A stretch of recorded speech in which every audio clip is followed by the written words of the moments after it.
mga pangarap, mga liwanag at dilim. Sa kapanahunan ng kadiliman, marahil ay marami nagdurusa.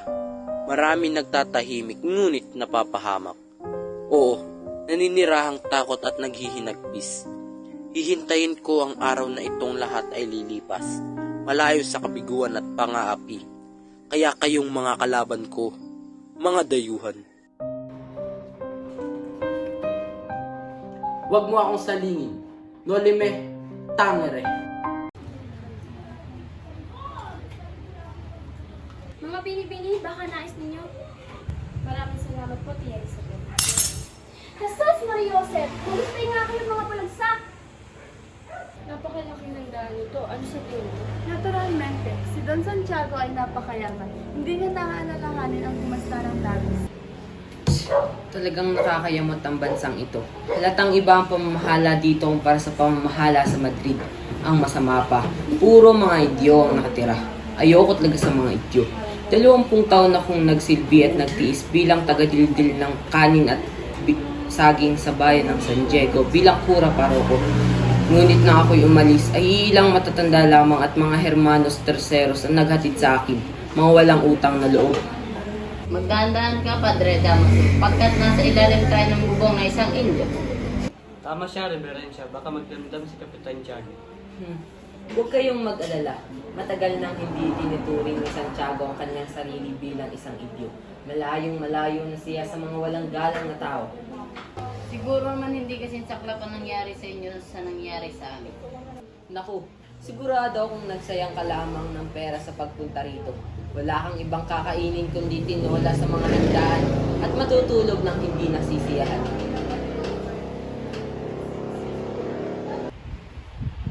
Mga Ginoo, ikinagagalak kong ipakilala sa inyo ang anak ng nasirang kaibigang si Don Rafael.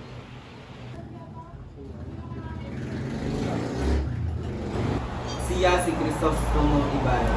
Siya ay galing sa Europa. Siya ay aking sinundo sa kanyang mahabang paglalakbay.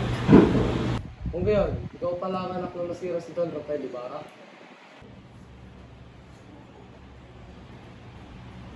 Naway ang kasiyahan ng pagkait sa iyong ama ay mapa sa iyo. Gracias, Senyor.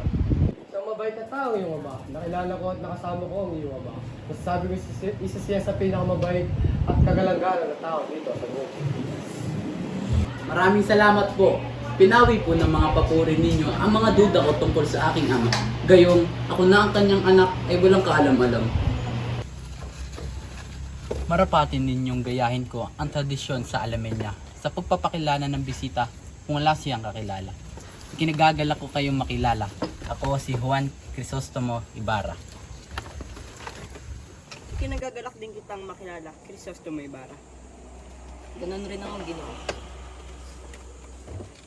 Kahit na maganda ang mga taga-Europa, ay wala pa rin makakatalo sa ganda ng kababaihan sa ating bansa. Sus, kasinungalingan. Marahil ay dala mo na rin iyong tanuring mula sa ibang bansa. Mga mahal kong panahon, halina sa hapon.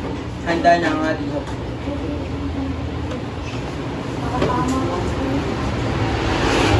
Ako kayo, Doña Victorina. Muchas gracias.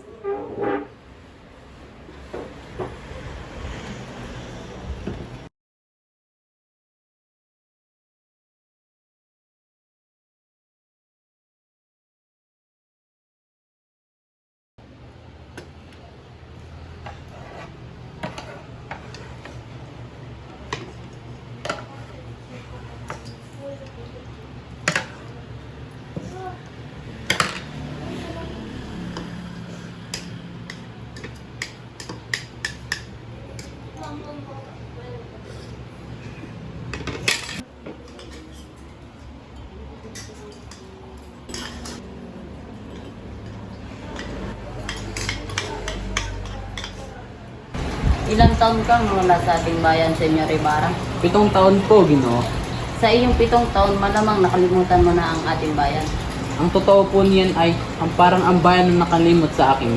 Iniisip ko ang aking bayan kahit na ako'y malayo. Totoo ba yan, Hombre? Opo, Doña Victorina. Kahit kailan ay hindi ako nakalimot sa aking bayan. Sa mga lugar na napuntahan mo, ano ang pinakamaganda at tumatak sa iyong isipan?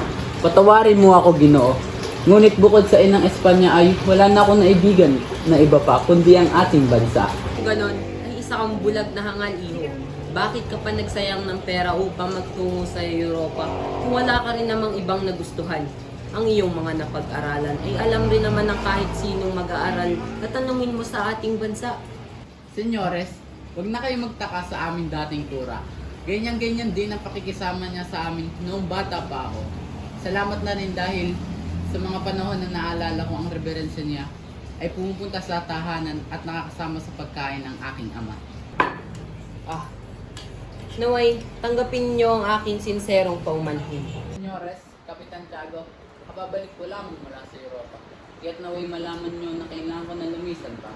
Pupunta pa ako sa Makalawa sa San Diego para sa Todos los Santos. Kaya't may kailangan akong katagpuin. Hindi ka na ba magpapapigil sa iyong pag-alis? Hindi mo na ba iintay na ang pagdating ng aking bulaklak na si Maria Clara? Alam kong matagal ka na niyang stop sa akin. Paumanhin aking Don, ngunit mahalaga ang aking katatagpuin. Muchas gracias sa hapunan, Kapitan. Maraming salamat, Ibarra. Nakita ninyo, minsan ay nagiging sobrang sama ng bunga ng pagpapadala ng inyong mga anak sa ibang bansa upang mag-aral. Lumalaki ang kanilang ulo at iniisip na mas mataas ang sarili kumpara sa iba. Nawawalan sila ng galang. O Diyos ko, sa hapong ito'y parang panaginip lamang ang 7 taon ko sa Espanya. Binata, mag-ingat ka sa inyong mga lihim na kaaway. Ang nangyari sa iyong ama ay sana'y maging isang aral na sa iyo. Ipagpatawad ninyo, wari ko'y naging mahal sa inyo ang aking ama. Ngunit ako o ang aking ama ay walang lihim na kaaway. Ang sobrang kapanatagan ay nagdudulot ng kapahamakan. Gaya na lamang na nangyari sa iyong ama, na hanggang sa kanyang huling hininga ay hindi niya ay nakala na mayroon pala siyang mga lihim na kaaway. Ngayon ay alam ko na kung bakit nag-aalangan si Kapitan Tiago na magsabi tungkol sa aking ama. Ngunit, bakit siya nakulong sa pitan? Ano ang naging kasalanan niya? Ang tanging naging kasalanan lamang ng iyong ama ay siya naging pinakamayaman tao dito sa buong San Diego. Ngunit huwag kang mag-alala, ang mabilanggo sa bansang ito ay may tuturing na isang kabayanihan. Maaari mo bang basahin ang laman ng sulat? Umalis kayo sa daraanan ko kung ayaw ninyong makulong sa kwartel. Talaga ba? Ikukulong mo kami. Basahin mo muna ito. Ano ka ba? Hindi siya makakabasa kasi mas matalino yung tiyan niya kaysa sa ulo niya. Bata, Maawa ka sa mga bata, Ginoong Kabesa. Huwag mo lang saktan. huwag kang makialam dito. Tanda.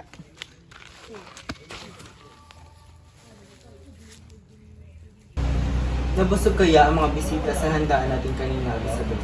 Palagay ko'y oo, Santiago. Panigurado na busog sila sa dami ng handa.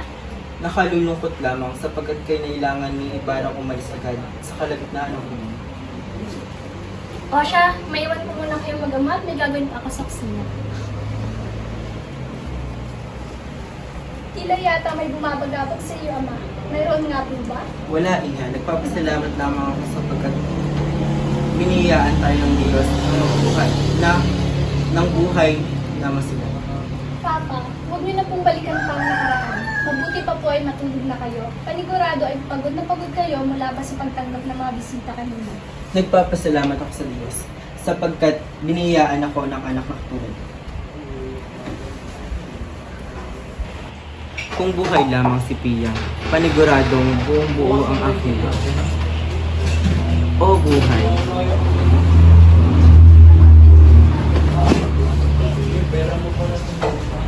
O Pia, aking mahal na esposa, sumalangit nawa ang iyong buhay.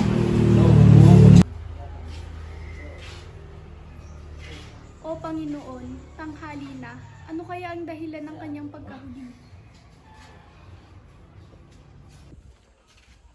Magandang umaga, Tia Isabel. Nais ko po sana makausap si Maria Clara. Ay, nandiyan siya sa loob. Halika. Como estas, Ibarra? Maraming salamat sapagkat nagbalik ka muli sa aming tahanan. Magandang tanghali, Don Tiago. Nais ko po sana makausap ang inyong anak. Abay, sige. Clarita, nais kang makausap ni Ibarra. Isabel, sunduin mo siya sa kwarto. Maaring nagbibihis lamang siya o nahihiya. Oh, ayan na siya. Maaari na kayong mag-usap sa azotea. Ibarra, nais mo ba ng maiinom? Gracias, senyor. Ngunit hindi na ho kailangan. Pati ako dahil na ipagkasundo tayo ng ating mga magulang upang ikasal. Dahil kung hindi, ay hindi na ako makakita pa ng isang babaeng katulad mo. Matamis lang yung dila, Crisostomo. Panigurado'y dahil dyan ay nabihag mo ang mga kababaihan doon sa ibang bansa. Ang kagandahan ay nasa panlasa ng tao. At ito ay naroroon sa taong sumusuri ng ganda. At mula sa aking puso, sinasabi kong ikaw ang aking pinakainiibig. Magandang obra ng Diyos ang aking sinisinta. Bakit pa ba ako hahanap ng iba?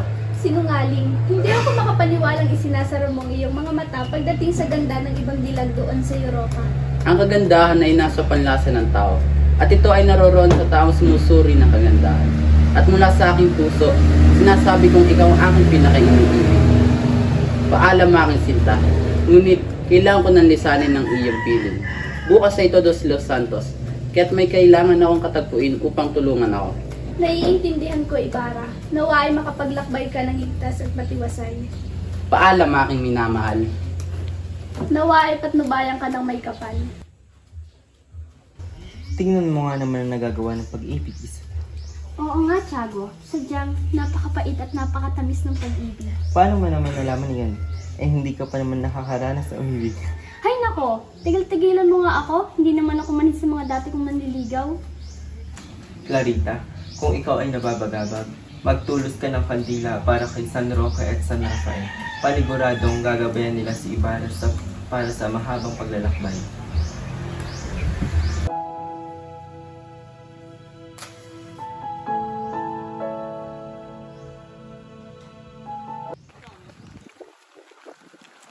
Magandang umaga, Reverensya.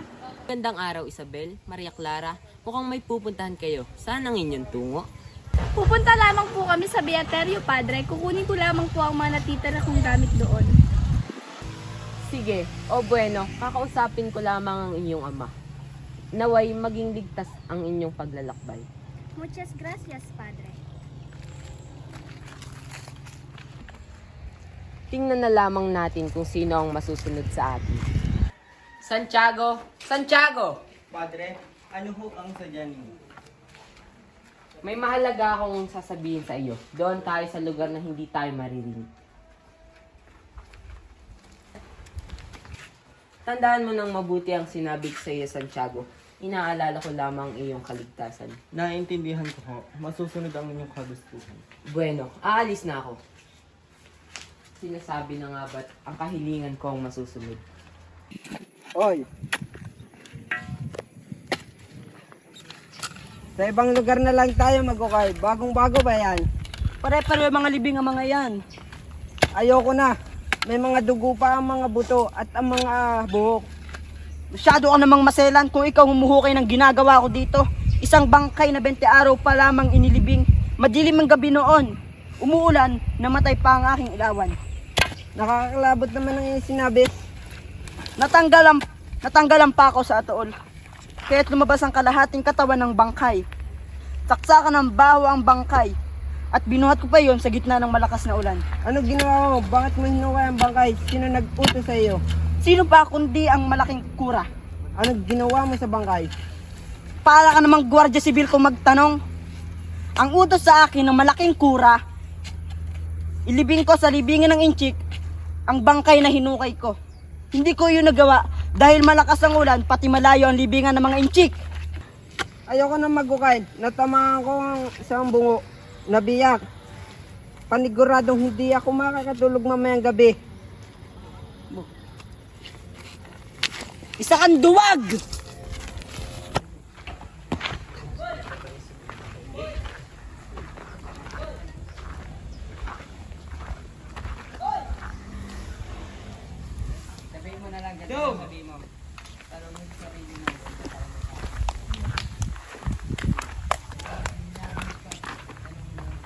Alam ho ba ninyo kung nasaan ang puntod ng aking ama? Opo, senyorito. Tinamnan ko ho ng halamang Adelpha ang puntod ng iyong ama at nilagyan ko po ng malaking krus para hindi ko ho ito malimutan. Yun, baka dun. Mawalang galang na ho. Alam niyo ba kung nasaan nakalagay ang malaking krus doon na may pangalang Don Rafael Ibarra? Ah, yung puntod na may krus na may mga bulaklak, sinunog ko na. Sinunog? Opo, pinasunog ng malaking kura. At ginawa mo naman iyon? Inutos po sa akin ng malaking kura na ilibing ko po ito sa libingan ng mga inchik. Kung gayon, bakit may hinukay ang bangkay ng aking papa? Saan mo siya nilagay? Hindi po, mabigat po noon ang bangkay at napakalakas ng ulan. Kaya inilaga ko muna sa ilog ang bangkay. Patawarin niyo ako, senyor.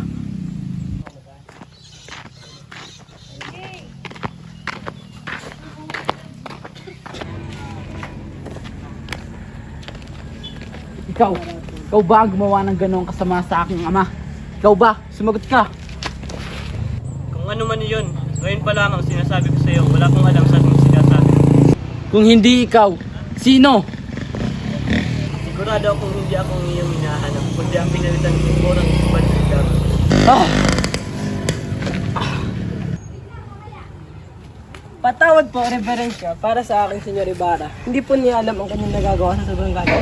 Patawad ko na siya, ngunit alam ko napakasakit ng sinapit ko. Hindi ko siya masisisi sa kanyang nagawa. Crispin, hilahin mo na mabuti ang tali. Magpahinga muna tayo. Kanina pa tayo nakatayo at nagkakapas. Hindi pa pwede, mapapagalit ko tayo sa kasta mo yun. Oo nga pala, kailan sasabihin mo ngayon? Dalawang reales lamang. Bayaran mo muna kaya ang sinasabi nilang ginto na ninakaw ko sa simbahan.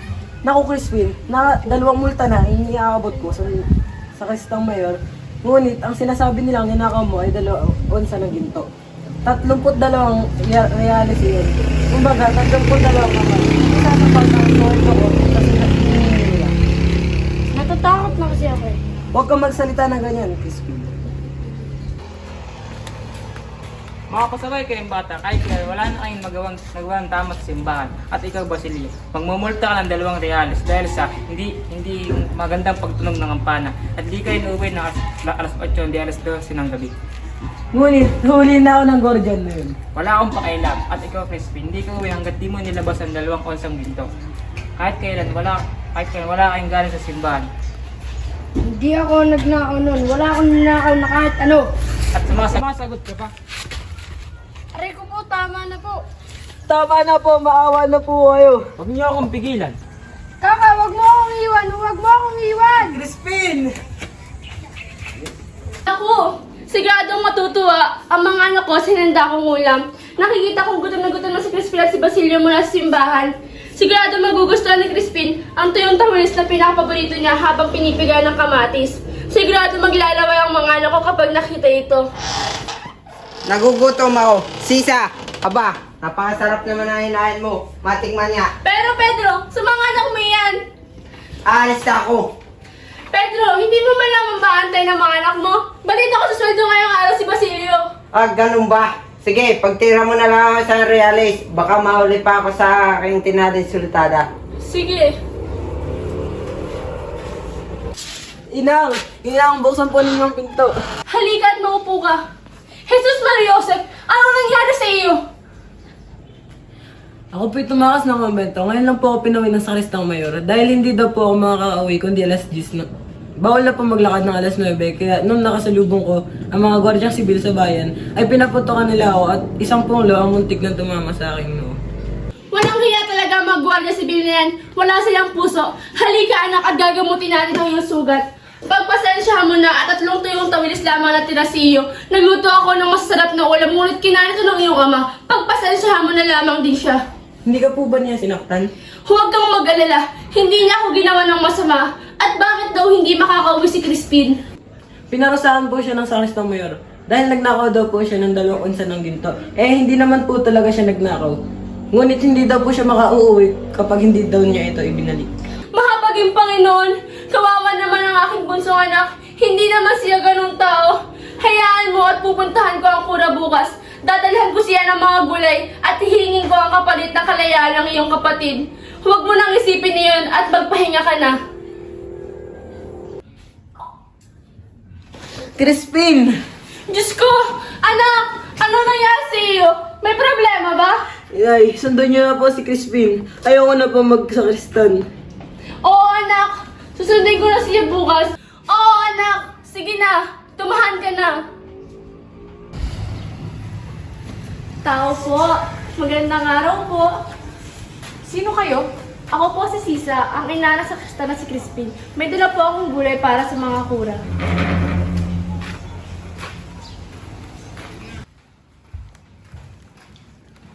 O sige, lagay mo na lang dyan.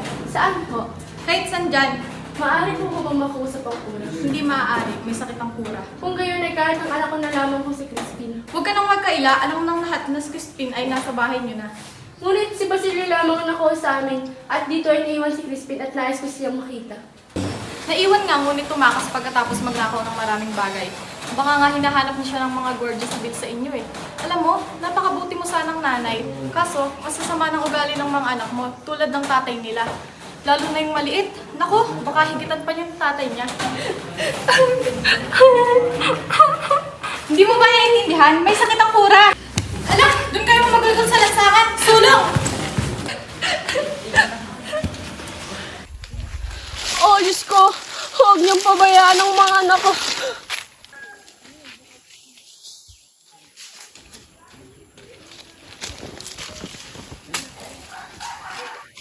Ikaw ba si Sisa, ang ina ng mga magnanakaw na bata? Opo, ako si Sisa. Ang muti hindi sila magnanakaw. Huwag ka lang magmaang-maang pa. Ilabas mo ang iyong mga anak. Nakatakas ang nakakatanda mo anak. Nasaan yung mas bata? Ngunit hindi pa siya nakakauwi simula kahapon. Kung gayon, ikaw ang isasama namin. Hindi ka makakalabas ng kwartel hanggat di mo tinuturo ang mga anak mo. Pero po! Tama na po! Yan, di ako nang babagay. Mabubulong ka sa bilanggon hanggang sa ituro mo ang iyong mga anak. Ang krimen na iyon ay kasalanan ng kura. Pakawala ng bihag at wag nang abalahin kailanman. Kung gusto makuha ng kura ang nawawalang ginto, sabihin mo sa kanya na siya ay manalangin kay San Antonio. Pari siya, hindi niya ba alam ang mga bagay na yun, ha? Makalalaya ka na daw. Wala nang papakain ng gobyerno sa iyo.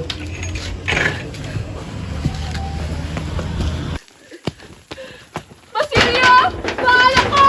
Nasaan na kayo? Basilio! Basilio! Crispin! Nasaan na kayo? Pangalan ko! Nasaan na kayo? Inang! Inang! Nasaan na kayo, Inang?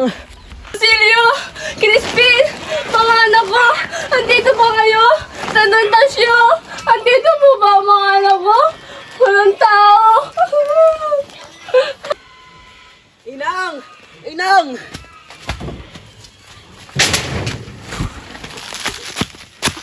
Inang! Nasaan na kayo, Inang? Inang! Inang! Nasaan na kayo, Inang? Hoy! Sige, hinahanap namin bata! Huwag kang gagawa masama! Aba! Mga anak ko! Crispin? Basilio? Damit ito ni Basilio. Bakit may dugo? Damit ni Basilio! May dugo! Magmula! Damit ni Basilio may dugo! Damit ni Basilio, mga anak ko! Basilio! Basilio! Crispin! Mga anak ko! Crispin! Basilio! Nasaan na kayo? Ikaw, hangin. Nakita mo ba ang anak ko? Ikaw, puno. Nakita mo ba ang anak ko? Crispin! Basilio! Ikaw, dahon. Nakita mo ba ang mga anak ko? Crispin! Mga anak ko! Ipapahanda ko ang lahat ng kailangan bago magbukan ni Wayway. Pero ayoko makasama ang kura. Ha? Bakit? Pakiwari ko'y sinusundan niya ang aking mga kilos. Natatakot ako sa kanyang mga tingin. Kinikilabutan ako sa kanyang tinig na waring napakahiwaga. Madalas ay hindi ko siya naiintindihan. Itinatanong niya sa akin kung hindi ko raw ba napapanaginipan ang sulat ng aking ina. Maging sina Sinang at Andeng ay nakababalitang hindi raw kumakain ng maayos ang kura at tila nabababayaan ng sarili. Ngunit, hindi maaaring hindi natin siya kumbidahin. May kaugalian tayo dito. At isa pa'y, narito na siya. Malamig ang hangin dito sa labas. Baka kayo magkasakit. Di ba kayo natatakot magkasakit o magkasipon? Maganda ang hapon, Padre. Napakasarap lumanghap ng sariwang hangin. Isang kasiyahan sa bukid ang inihanda namin magkakaibigan. Maaari po ba kayong dumalo? Saan magaganap ang kasiyahan? Sa Gubat Idaraos, malapit sa puno ng Balete. Yun po ang napiling lugar ng mga dalaga. Para patunayan na wala akong sama ng loob dahil sa nangyari, tinatanggap ko yung iyong paanyaya. Maria Clara, alis na ako. Magkita na lang tayo bukas.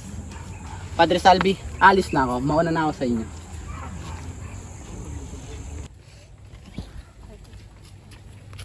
Hindi po ninyo ako nakikilala, Ginoong Crisostomo. Subalit, may 2 araw ko nang hinihintay ang inyong pagdating dito sa bayan ng San Diego. May kailangan kayo sa akin? Tisan, kaya't wala man lang isa tumulong sa akin. Nawawala ang 2 kong anak at nabaliw ang aking asawa. Anong kailangan nyo sa akin, Ginoo? Nais ko pong humingi ng tulong sa inyo, Ginoong Crisostomo. Halika at sumabay ka sa aking paglalakad at sabihin mo sa akin kung anong pakay mo.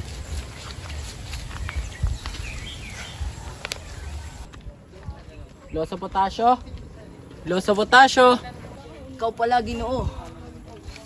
May paglilingkod ba ako sa iyo, Ginoo? May aari po sana akong may sangguni sa inyo. Bakit po kayo sumusulat ng hieroglipiko? Dahil hindi ako sumusulat para sa aking panahon, kundi sumusulat ako para sa hinaharap. Sa panahon ngayon na mababasa ang aking mga sinusulat, tiyak na hindi ito pahahalagahan at susunugin pa ito. Anong wika po kayo sumusulat? Sarili nating wika ang Tagalog. Maaari po bang gamitan ng hieroglipika ang Tagalog? Maaari. Higit na mabuti ang alpabetong Tagalog kaysa sa wikang Latin. Nais ko po sanang humingi ng payo, gaya ng ginagawa ng aking ama nung siya'y nabubuhay pa. Nais ko po sanang magpatayo ng paaralan bilang pagtanda sa aking kasintahan. Matagal ko ng pangarap yan. Pangarap ng isang baliw. Ang pamahalaan ay walang pinakikinggan kundi ang kura. Sumusunod lamang ang kamay sa idinidikta ng isip. Parang isang pagmamalabis ang inyong pahayag. Pipi ang bayan kaya hindi dumaraing. Ngunit hindi magtatagal ay darating din ang panahon iyon. Naunawaan ko ang inyong ibig sabihin. Ngunit dapat ninyong malaman na ang mga manggagaling na utos sa itaas ay hindi pinapatupad pagdating sa ibaba. Sapagkat ang lupang iyong tinatakpan ay nasa kapangyarihan ng mga taong nagpapahalik sa kanilang mga kamay. Nagpapahalik ng kamay? Nalimutan niyo po ba na sila ang may kagawan kung bakit namatay ang aking ama? Hay iho, huwag niyong gawin ang inyong plano hanggat hindi niyo pa lubusang natatanggap ang kasawian ng inyong ama. Matutulungan kaya nila ako na ipaniwalaang ang paaralang ipapatayo ko ang magiging tulay upang lumayas sa mga kamangmangan ang bayang ito at matuklasan nila ang mga pangangakam ng kumbento? Mabigo man kayo, nakakatuwang ginawa ninyo. Ang nararapat niyong gawin. Naniniwala ako sa inyong mga sinasabi. Nandiyan ba si Ginoong Ibarra? Opo, tatawagin ka lang po siya. Senyor, may gusto pong kumausap sa inyo sa labas. Sino siya? Hindi po siya nagpakilala, pero ang sabi niya ay kilala niyo daw siya. Sige, papasukin mo siya. Pumasok daw po kayo. Maraming salamat. Senyor! Elias, ikaw pala. Umupo ka. Hindi ko akalain na ikaw ang darating. Mag-usap tayo. Patawad, senyor. Pero dapat ay mag-ingat na talaga kayo. Marami kayong lihim na kaaway. Hindi lamang ikaw ang unang nagsabi sa akin niyan. Marami pa silang nagtatago sa nakangiting mukha at mabait na katauhan. Isa na lang dito ang madilaw sa kanila kanina. Upang hindi kayo mapahamak, kailangang malaman ng inyong kaaway na kayo hindi handa. Mas mabuti kung makikita na ng inyong kaaway na kayo hindi nag-iingat at kayo may tiwala sa lahat. Ikinalulungkot ko lamang ang pagkamatay ng taong iyon kanina. Kung nabuhay lamang siya, ay malamang napakinabangan na natin siya upang matunton ang iba ko pang mga lihim na kaaway. Patawad, senyor, ngunit nagkakamali ka. Kung siya'y buhay pa lamang, paniguradong magtatago na lamang siya sa buloktot nating pamalaan. Ngunit yun ang nilayan ng Diyos, ang mamatay siya. Sana ay lagi niyo paghandaan ng bawat sandali. Dahil naghahanda na din sila para mapuksa ka. Bueno na, senyor, aalis na ako. Maraming salamat. Ako ang dapat nagpasalamat dahil iniligtas mo ang buhay ko. Magkikita pa ba tayo? Oo naman, senyor. Kahit kailan nyo naisin at kailanganin ng aking tulong, may pagkakautang pa ako sa inyo at alam kong hindi sapat ang aking ginawa para magbayaran iyan. Paalam, senyor. Paalam, Elias.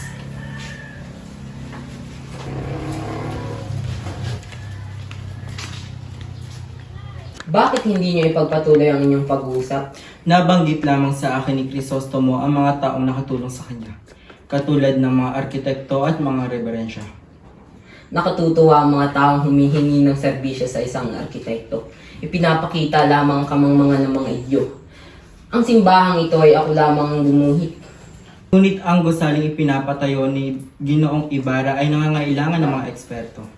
Eksperto? Ang isang paaralan ay binubuo lamang ng 4 na pader at ng isang bubong na sawali.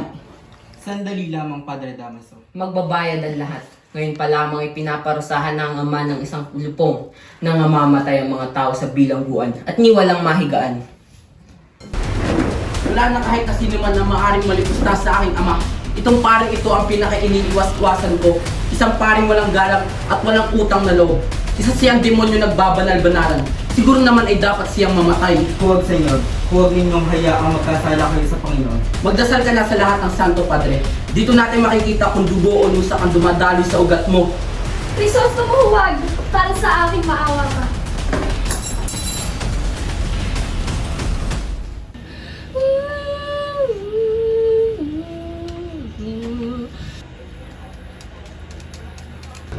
Vamos magcantar ikaw? Guarda, dali esa mujer que canta Tagalog? Él no me entiende. No hace falta ser español? Sisa, kumanta ka daw, sabi ng Donya. Tigil na! Huwag ka nang kumanta! Huwag kang kumanta! Nakahapis sa akin ang tulang iyan! Baila, baila! Baila!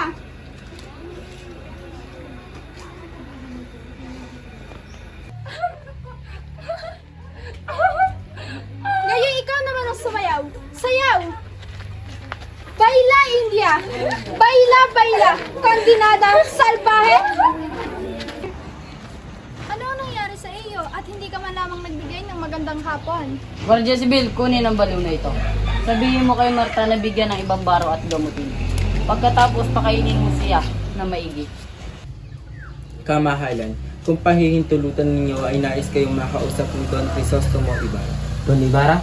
Ang sinasabing nakaalitan ni Padre Damaso? Opo, at ang napatawan ng ex-communion. Papasukin mo siya. Gusto ko siya makausap. Senyor, maaari na kayong pumasok.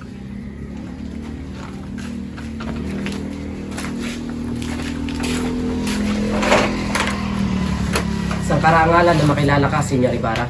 Nagulat ako sa inyong kabaitan, kamahalan. Sa bansang ito ay hindi ako tinuturing na mabuting tao. Tungkol sa pag-aalitan niyo ni Padre Damaso, sinisigurado ko sa iyo hindi ka magagalaw ng mga pare hanggat ako namumuno sa bansang ito. Gracias, kamahalan. Ngayon ay alam ko na kung bakit pinupuri kahit sa Madrid ng inyong kausayan, kamahalan. Pagpalain pa nawa kayo ng may kapal. Bueno, may pupuntahan pa ako mahalagang bagay. Maraming salamat na nakausap kita, Senyor Ibarra. Sige po, aalis na po ako. Maraming salamat din po. Mula sa araw na ito, inihahabilin ko sa iyo sa ilalim ng iyong proteksyon si Senyor Ibarra. Ipaalam mo ito sa Alpares at suportahan mo siya sa kanyang mga adhikain. Masusunod ka, mahalan. Buenos dias, Senyor at Senyora. Buenos dias, Kapitan Tiago at Tia Isabel. Ipinapakilala ko sa inyo si Don Alfonso Linares de Espandanya. Siya ay inaanak ng kamag-anak ni Padre Damaso at tanging kalihim namang lahat ng ministro. Napangito ang Kapitan General? Kasinungalingan! Maniwala kayo at diyan ulit po. Sayang, kung maaga-aga lang nagkasakit si Clarita, naganib ko pinsan. Hindi karaniwang tahanan ng pinanghi. Sinasabi ko sa iyo, Don Santiago, ang pinsan ko ito ay kaibigan ng mga duret ng ministro na kung minsan lamang kumain sa bahay ng Compa del Capanario. Ng Duque de la Torre? Saan ko po kaya matatagpuan si Padre Damaso? May liham po akong dala para sa kanya. Siya sana'y sasadyain ko kung hindi dahil sa pagkakataon na ako'y naparito. Nasa bahay na ito siya ngayon at mamay pa rito. Linares, tignan natin si Clarita. Alang-alang sa inyo, ang asawa ko hindi naggagamot, kundi sa matataas lamang, noong nasa Madrid pa siya.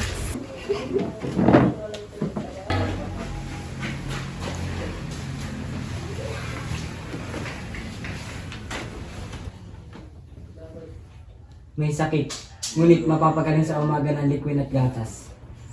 Gagaling ka, Clarita. Lakasan mo lang ang loob mo. Ang sadya namin dito ay gamutin ka.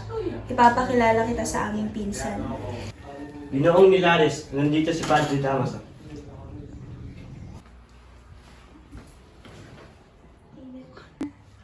Maria, Maria, anak ko, hindi ka mamamatay.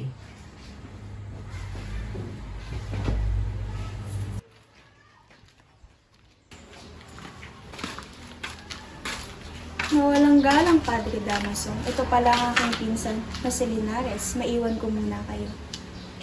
Ikaw ang inaanak ni Carlicos. Meron siyang liham ukol sa'yo, ngunit hindi kita agad nakilala. Dangan kasi hindi ka pa isinisilang nung ako'y umalis ng Espanya. Sinabi niya sa akin na ihanap kita ng mapapasukan at babae. Sa mapapasukan ay madali. Marunong ka bang bumasa at sumulat? Ako po ay nag-aaral lang pagkamanananggol ng Universidad ng Central. Jaske, hindi ko akalain na para kang isang mainhing babae. Bibigyan kita ng isang babae. Oo, isang babae. Hindi naman po ako nagmamadali, Padre. Babae. Halika, kausapin natin si Santiago. Kapitan Pablo, Ano sa atin, Elias? huwag nating hayaan na dumanak ang dugo. Alam kong tutulungan tayo ni Senyor Ibarra na may paabot ang hinaing natin sa Kapitan General na malapit sa kanya. Hindi ako kumbinsido lalo't na siya'y mayaman. Ang halos lahat ng mayayaman ay wala nang ginawa kundi magpayaman pa. Bigyan niyo po ako ng pagkakataon na magawa ng mapayapa ang planong ito. Dahil kung may isagawa ito, mapipigilan natin ang pagdanak ng dugo. At kung ikay hindi magtagumpay, Kung gayon na ilalagay ko ang sarili ko sa ilalim ng inyong pamamahala. kung gayon ay ipakilala mo sa akin ng iyong mga kasama at ang kanilang sariling sinapit sa kamay ng Espanya. 4 na araw mula ngayon, magpadala ka ng isang tao na makikipagkita sa akin sa baybayin ng San Diego.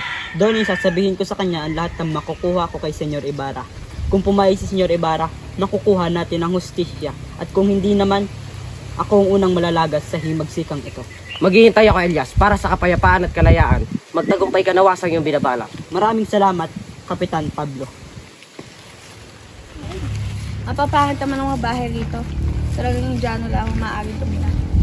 At aba, mga walang paggalang, sa katulad nating maharlika. Hindi katakatakang puro pangungutya lang ang magiginig natin sa praile tungkol sa kanila. Para sabihin ko sa iyo, Doña Alperes, hindi ako probinsyanong katulad mo. Sa sobrang sopiskada kong tao, wala nakapasok sa bahay namin, kundi naghihintay lamang sa labas ng pintuan. Kay gandang tanawin, 2 donyang walang asal na nag-away sa mismong durungawan ng bintana sa bahay ng Alperes. Ano kaya kahihinat na ninyo? Aba, existensima, Senyora Pupot. Hindi nga nakakapasok ang mga Alperes, kundi ang mga pilakyot na tulad ng iyong asawa. Aba, ginagalit mo talaga ako. Lumapit ka nga rito, walang galang. Lumapit ka rito, Doña Consilasyon. Dito tayo magtoos. Dati ka lang naman labandera. Napikot mo lang naman yung asawa mo. Tama na! Bitawan mo ako! Gusto mo ng gulo? Pagbibigyan kita, Senyora Grosera. Magsitigil kayo mga donya. Jesus Maria Joseph Consolasyon, ano kaguluhan na naman ito? Magsitigil kayo at nakakaya sa mga tao. Bili mo nga yun ng disenteng damit at kung wala kayong pera, magnakaw kayo sa mga taong bayan. May mga sundalo naman kayo. Ikaw ang bumili ng asal mga walang modo, tinuring mamamayan, ngunit sa dyan lupa ang ugali. Magtigil ka, Alperes. Kung makalipos na kasama ni kala mo'y kay ganda ng iyong moral. Sitigil kayo para kayong mga hayop. Mga edukado naman kayo mga tao. Nakakayang isipin na pati kayong mga taga-alta di sociedad ay natulad na rin sa mga idyo. Pagsisisihan nyo ang ginawa nyo mga kasalanan at sisigurdo nyo magkukumpisal kayo. Entiendes? Si Reverencia. Ay mga manonood, nandito na kayo, hindi nyo pa inawat.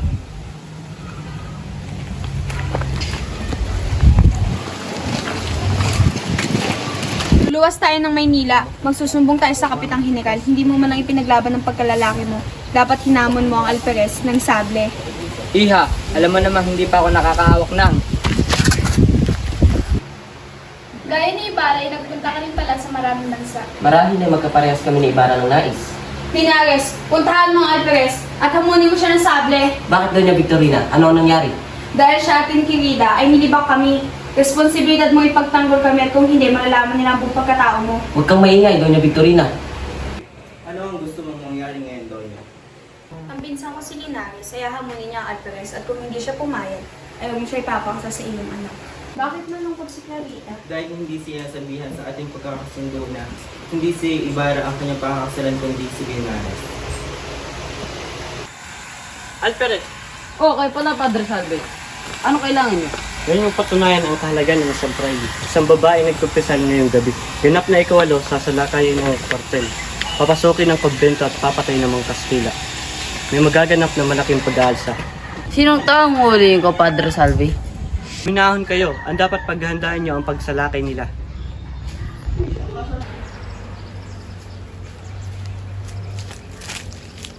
Senyor Ibarra, Oh, ba't nagmamadali ka, Elias? natuklasan na magkakaroon ng malaking pag-aalsa at kayo nakatakda dito para mapahamak. Sapagkat isisigaw ang inyong pangalan ng mga manghihimagsik na bayaran. Huwag na kayong mag-alinlangan, Panginoon. Anong oras man ay maaaring sumiklab ang pag-aalsa. Kailangan nyo nang umalis. Saan ako pupunta? May naghihintay sa akin? Paano kung ako ang magsuplong ng pag-aalsa? Iisipin nila na kayo taksil at ipain sila para sila ay mahuli.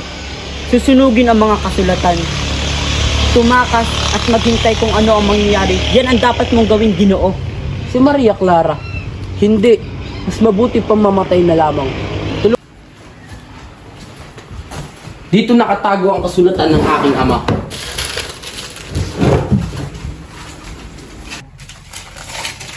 Ihiwalay mo ang kasulatan ng aking ama na mas lalong magpapahamak sa akin. Nakikilala niyo po ba si Don A. Baramandia? Oo, siya ang lolo ko sa tuhod. Siya ang dahilan ng kasawian ng aming angkan. Ikaw ang tinuro sa akin ng Diyos para makapaghiganti. Tingnan niyo ako ng mabuti, Senyor. Tingnan niyo ang mukhang punong-puno ng pagtitiis.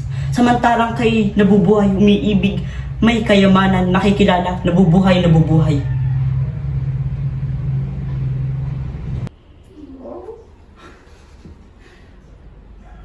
Tia Isabel, manaog kayo. Wala nang panganib. Senyor Ibarra!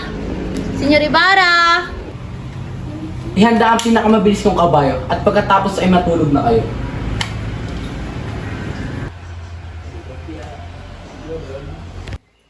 Hinuhuli kita sa ngalan ng hari. Bakit?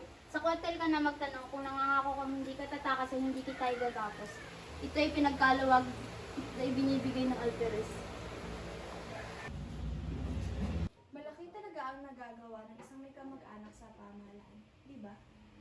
Dahil diyan, kaya na maglabas-pasok sa loob ng palasyo ng Kapitang General. Unang kita ko pa lamang kay Ibarra ay piling ko isa na siyang filibustero. Ano pala ang sinabi ng Kapitang General sa kalagayan ni Crisostomo? Iminungkahi ng aking pinsan na si Linares na siyang Vitaly. Hindi. Huwag mo na ipaglihim sa aming pinsan na ikaw ang tagapagpayo ng Kapitan at... Clarita, iha.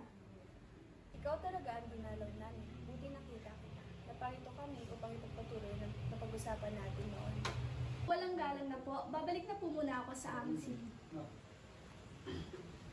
O siya, Tiago, dapat mo tuloy ang kasalan ni Maria Clara at ng aking pinsan. Ipagsabi mo magdaraos tayo ng isang malaking pwesto.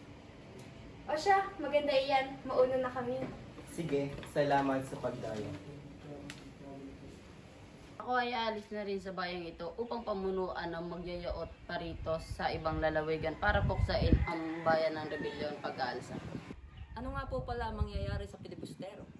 Kung si Ibarra ang iyong tinutukoy sa paniniwala ko'y dapat siyang bitayin, gaya ng salarin noong himagsikan sa taong 1,872. Ang sa akin, dapat siyang ipatapon dahil masyado siyang nananalig sa kanyang mga kasulatan. At kung wala ang magagawa ang mga taga-usig, maaari mo pawalang sala sa Ginoong Crisostomo Ibarra. Ano ang nais ninyong ipakahulugan?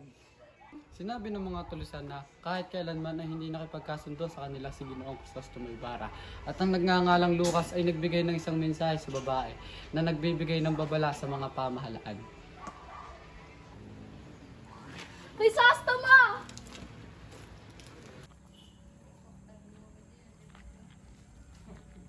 Ako nga, napunta ako sa bangkay ng aking ina at nangakong paliligayahin kita kahit anuman ang mangyari sa kapalaran ko. Nagpunta ako rito para tuparin yun. Subalit hindi ka na sumupad sa ating kasumpaan. Pinalalaya na kita. Patawarin sana ako ng alaala ng aking ina sa sasabihin ko sa iyo. Sa gitna ng aking karamdaman ay natuklasan ko ang tunay kong pagkatao. Ang ama na aking kinikilala ay hindi ko tunay na ama. Kailangan ko ng katibayan. Totoo ang aking sinasabi. Nag-iwan ng isang liham ang aking ina. Ibinigay ito sa akin kapalit ng sulat mo para sa akin. Totoong pinagtaksilan kita. Ngunit alang-alang sa alaala ng aking ina ay ibinigay ko ang sulat sa kanila. Wala na akong iba pang dapat gawin kundi magtiis upang patuloy na maitago ang lihim. Ako'y tumakas lamang at hindi magtatagal ako ay makikita nila. Paalam, Crisostomo.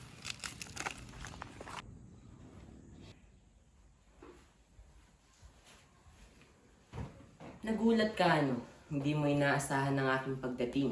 Nandito ako upang masaksihan ang iyong kasal. May sakit ka na naman ba, anak ko? Bakit namumutla ka? Wala ka na bang tiwala sa aking inaama mo? Sabihin mo sa akin ang nangyayari sa'yo. Mahal mo ba ako? Kung gayon, tulungan mo ang aking ama upang hindi matuloy ang aking kasal.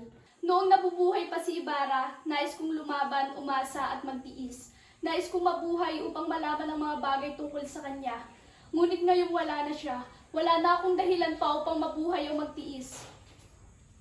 Hindi hamak na mas nakahihigit si Linares kay... Maari akong magpakasal kanino man noong buhay pa si Crisostomo.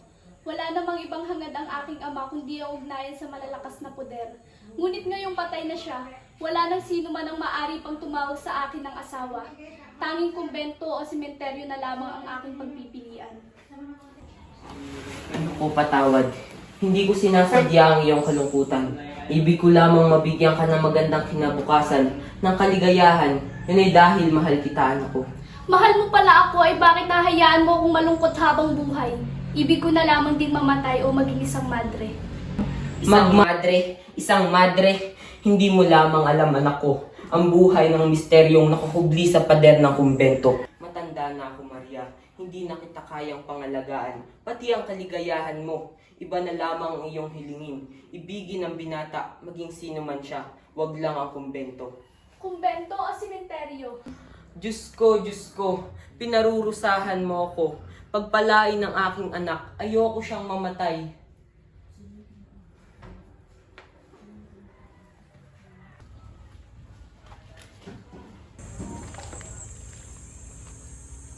Gantihan po sana kayo ng Diyos sa inyong kabutihang loob.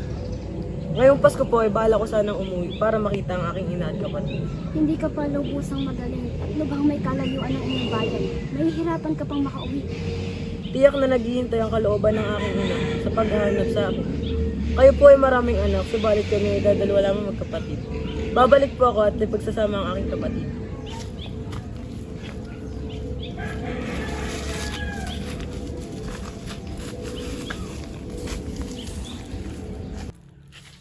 Inang? Ikaw ba yan, Inang? Inang, ako po ito si Basilio, Inang.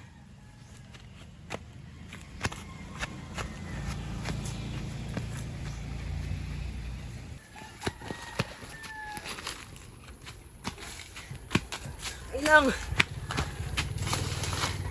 Basilio? Anak! Buhay ka! Inang! Inang! Inang! Sino ang babaeng yan, Basilio? Siya po ang aking ina. Nasugatan ako at 2 araw na akong hindi kumakain o umiinuman lang. Hindi na magtatagal ay mamatay na rin ako. Sunugin mo ang aming bangkay ng iyong ina. Kung walang sino man darating, kukayin mo ang gintong ibinaon ko. Ariin mo yan at gamitin mo sa pag-aaral. Mamatay ako nang hindi ko man lang nasisilayan ang bukang liwayway ng inang bayan.